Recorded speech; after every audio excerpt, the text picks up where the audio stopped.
La vida política y social de Argentina estuvo signada por la violencia. La conquista del territorio en sí misma fue un hecho violento. En los manuales de historia, las luchas intestinas sumaron volúmenes de crónicas que van desde la rebelión de los 7 jefes a las batallas entre federales y unitarios. Desde la campaña del desierto a la revolución del Parque. Desde la Semana Trágica y la Patagonia Rebelde a los bombardeos a civiles por aviones de la Marina en 1955. Y esa violencia, omnipresente en la historia de nuestro país, estaba agazapada para escribir las páginas más oscuras del terror.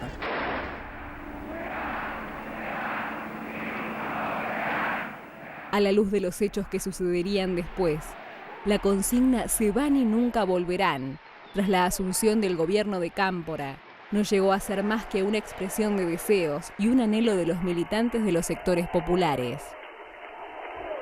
Entre la primera vuelta de Perón, noviembre del 72, y mayo del 73, el crecimiento que tuvo las juventudes, sobre todo, fue una explosión, fue impresionante. Entonces, evidentemente, creo que también eso asustó al enemigo, al poder real en Argentina. Se fueron en el 73 ya pensando en volver de la forma que volvieron el 24 de marzo del 76. Para el poder, realmente yo creo que el nivel de irracionalidad de la represión tuvo que ver más con que creo que los enemigos, los que tuvieron una dimensión de nuestra irrupción generacional, quizás más clara que la nuestra misma, se plantearon el aniquilamiento.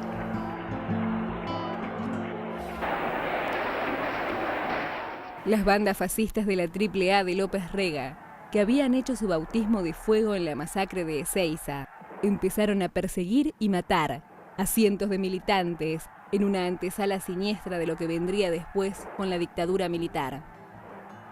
El 74 eran las amenazas de los fachos, la AAA, y nosotros creíamos que con tener una escopeta y algún otro elemento en los locales era suficiente para pararlo. Es decir, no había una dimensión, no había una experiencia de lo que después fue el crimen político, el secuestro, el asesinato. Y después, cuando empiezan a pasar esas cosas, no hay una cuestión, una paralización repentina, porque se da un proceso de lucha masivo. Lo que pasa es que también la presencia directa del enemigo golpeando todos los días, lo que significaba para una persona estar hoy tomando un café con vos y mañana enterarte que habías aparecido muerto en una zanja. Que yo entiendo en primer término que he sido siempre partidario del proceso, lo he considerado una necesidad. Hoy sabemos que nunca un golpe es solo militar. Todos, desde aquel que derrocara al gobierno de Irigoyen en 1930, tuvieron un fuerte componente civil y raíces en sectores significativos de la sociedad. Creo que si bien en el momento del golpe el aparato militar de la guerrilla estaba prácticamente derrotado, había la decisión política de los genocidas, que no son solo los militares, son Consejo Empresario Argentino, son los que dirigieron, que condujeron este golpe, era de terminar con una generación y hablaban ellos de vuelta, ¿no?, de un proyecto para gobernar 50 años el país. Ni aún los propios protagonistas han podido brindar razones valederas para el derrocamiento del gobierno constitucional en marzo de 1976. El propio desgobierno de Isabel había otorgado muchas concesiones. Inclusive, un decreto que les otorgaba a las Fuerzas Armadas poderes casi absolutos para aniquilar a los grupos armados. En Tucumán ya funcionaban campos de exterminio. Había 7 provincias intervenidas que respondían al gobierno central. Y además, solo faltaban 7 meses para elegir un nuevo presidente.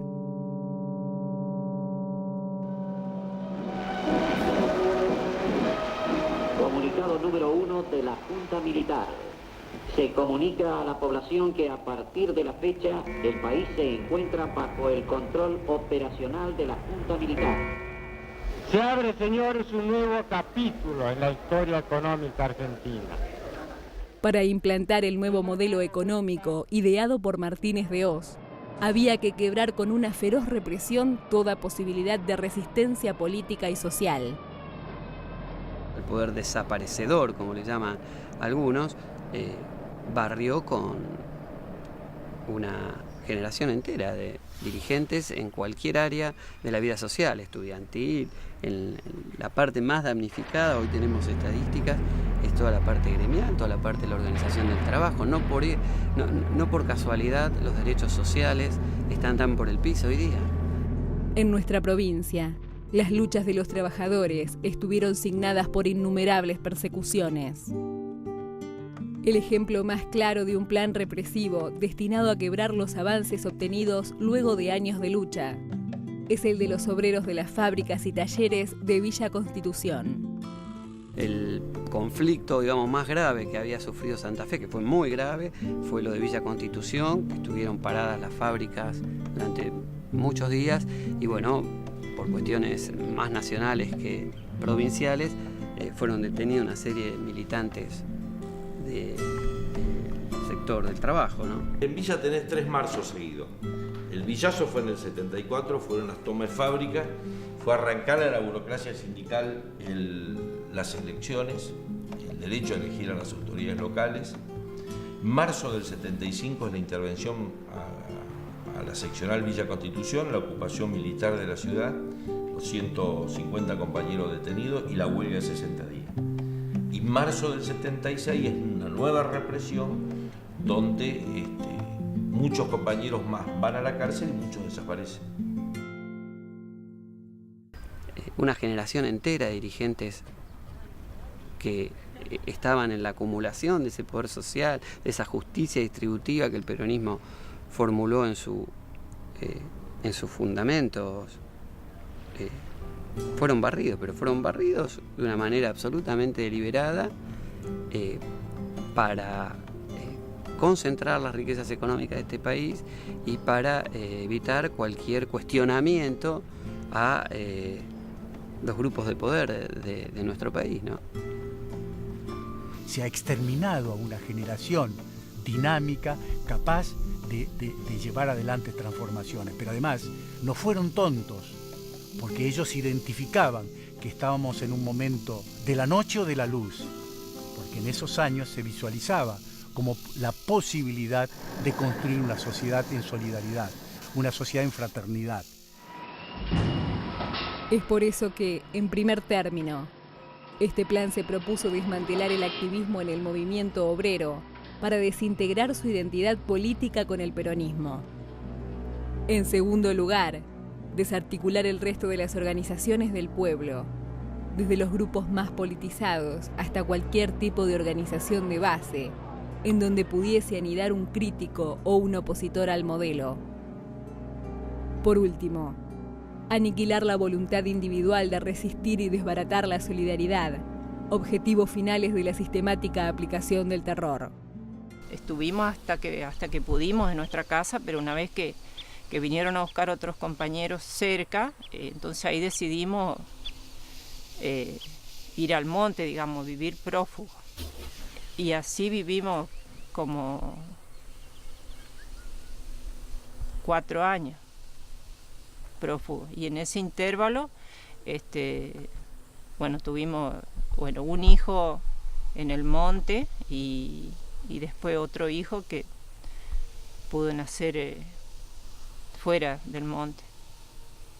Estuve todo el tiempo en Santa Fe, digamos, durmiendo en cualquier lado, en la calle, en Guadalupe, en el tanque de agua de Unión, que estuvo durante años medio abandonado, y arriba había un tanque con la puertita redonda que estaba vacío, estaba sin uso. Y hubo unas cuantas veces que yo no tenía dónde ir a parar, porque ya no había dónde meterse. O sea, las casas iban cayendo, la gente no te podía aguantar más. Entonces un par de veces mangué un par de frazadas y me metí ahí, me subí así a la nochecita y me metía dentro del tanque a dormir. La violencia, la virulencia, el desastre, la muerte, los secuestros, las desapariciones, el robo de niños, eso nosotros nunca lo podíamos imaginar, y menos nosotros, que nuestra primer hija iba a estar en la cárcel a partir de los 5 meses de edad. Nosotros caímos en febrero, marzo, ya hacía frío. Y te digo, yo tenía un colchoncito así y tenía una frazada que te voy a decir. Quien me pasó otra frazada fue el Cabezón Froilán, que nunca me lo voy a olvidar, porque te podés imaginar, con una, o sea, nadie te pasa lo que él mismo necesita. Porque a mí tener un hijo me debilitó en algunos aspectos. Yo sola sentía que podía hacer cualquier cosa y podía enfrentar cualquier cosa. Cuando leo lo que pasaron las compañeras en los centros clandestinos de detención, yo realmente, terrible, de solo pensar, viste, parir un chico y que te lo saquen inmediatamente de nacer, debe haber sido una cosa espantosa. Yo creo que fue el arma más terrible que han usado para doblegarlas. O sea, a una mujer es el arma más eficaz que podés usar también. Y estoy segura de que no se doblegaron en la mayoría. Nadie mejor que los propios verdugos para contar la verdad de los hechos. El general Díaz Besone, ideólogo de la guerra sucia, relata su llamativa visión del terrorismo de Estado. ¿Cómo usted puede sacar información si usted no lo aprieta, no tortura? ¿Cómo usted puede...? ¿Y sabe por qué? Supóngase que hubiera habido 7.000, que no hubo 7.000 desaparecidos, pero póngale que hubiera habido 7.000. ¿Usted cree que podíamos fusilar 7.000? Desde el Papa al fusilar 3 nomás. Mire lo que él dijo que le armó a Franco con 3. Se nos viene el mundo encima. Usted no puede fusilar 7.000 personas. Y si lo metió en la cárcel, ¿qué? Ya pasó acá. Venía un gobierno constitucional y los ponía en libertad, porque esta es una guerra interna. No es el enemigo que quedó del otro lado de la frontera. Salieron otra vez a tomar las armas, otra vez a matar. Y en una de esas, bueno, me dijeron concretamente, un gordo de lentes, fiero, a vos te vamos a matar. No porque lo valga, sino por hablar al cohete, a vos te vamos a... Bueno, y venía en serio. Yo ahora lo cuento en broma, pero venía en serio. Te puedo asegurar que en ese momento uno se caga. A mí me detienen en el hospital Iturraspe, en una cita, bueno, una cita dilatada, ¿no? Yo me encuentro con un compañero que, bueno, nos secuestran a los dos, nos llevan a un lugar que supuestamente para mí es para el lado de Rincón, o sea, una sensación que tengo, porque por supuesto uno iba encapuchado. Bueno, secuestra un grupo armado de civil, nos secuestran a los dos y nos llevan. Y a este compañero queda muerto en la tortura, o sea, nos ponen a uno al lado del otro, ahí en 2 piecitas separadas. Y bueno, yo escucho, o sea, mientras nos torturan a los dos, escucho que a él le está pasando algo. Bueno, hasta que después confirmo que le había dado, no sé si un paro cardíaco, un ataque, no sé. Videla, Macera, Agosti, Viola, Galtieri, Viñone, Suárez Mason, Bussi, Menéndez, Camps, Fesed, Lofiego, Guzmán Alfaro, Marcote, Amelón, Pagano, Constanzo, Rolón, Facino, Ramos, Brusa. Son solo algunos dinosaurios del terrorismo de Estado. Lo que finalmente persiguieron fue quebrar algo que años de proscripción no habían podido romper y se había convertido en mucho más que una mera utopía. El sueño colectivo de toda una generación. Desde el golpe y desde que yo he perdido a muchos de mis compañeros, que eran amigos, esta es la dimensión del drama. Yo me vivo preguntando, ¿por qué? ¿Qué nos pasó? Es un diálogo con la muerte y con la muerte injustificada totalmente. Creo que el propio hijo de puta de Viñones, el último presidente militar de la dictadura, supo decir una cosa que es absolutamente cierta. Los militares no amanecemos un día y damos un golpe. Uno es hijo de su historia, de su contexto, de su tiempo, y bueno, y los movimientos revolucionarios de aquellos años tenían esta impronta. No sé por qué nosotros íbamos a tener una iluminación diferente. Lo que yo creo es que además no fue en vano.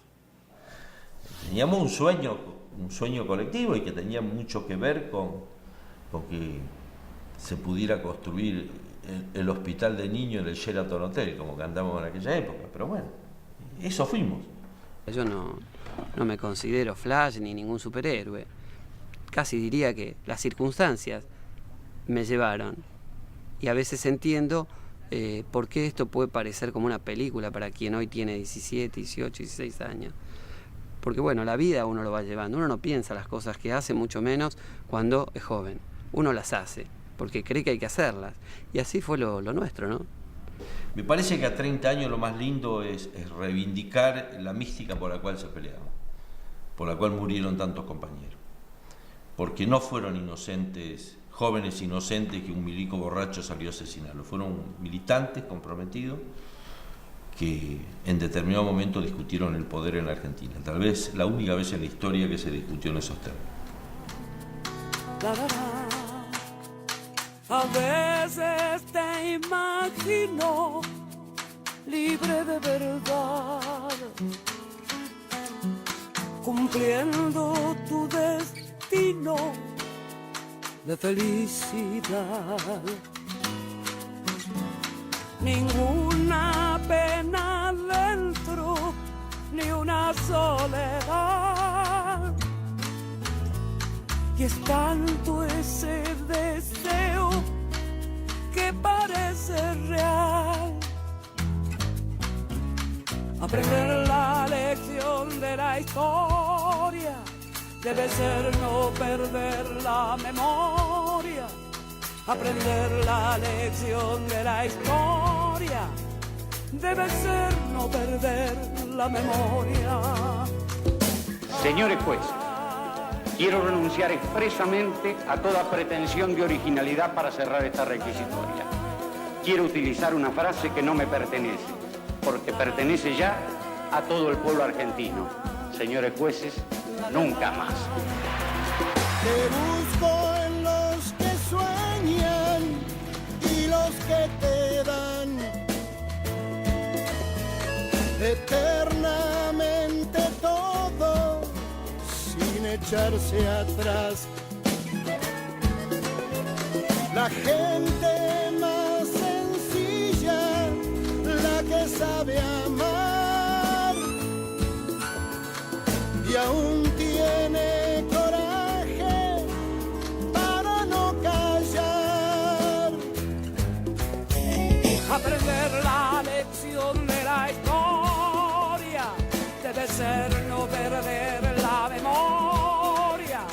Aprender la lección de la historia debe ser no perder la memoria.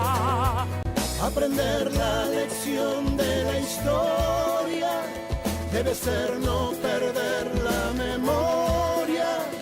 Aprender la lección de la historia debe ser no perder la memoria. Nunca más.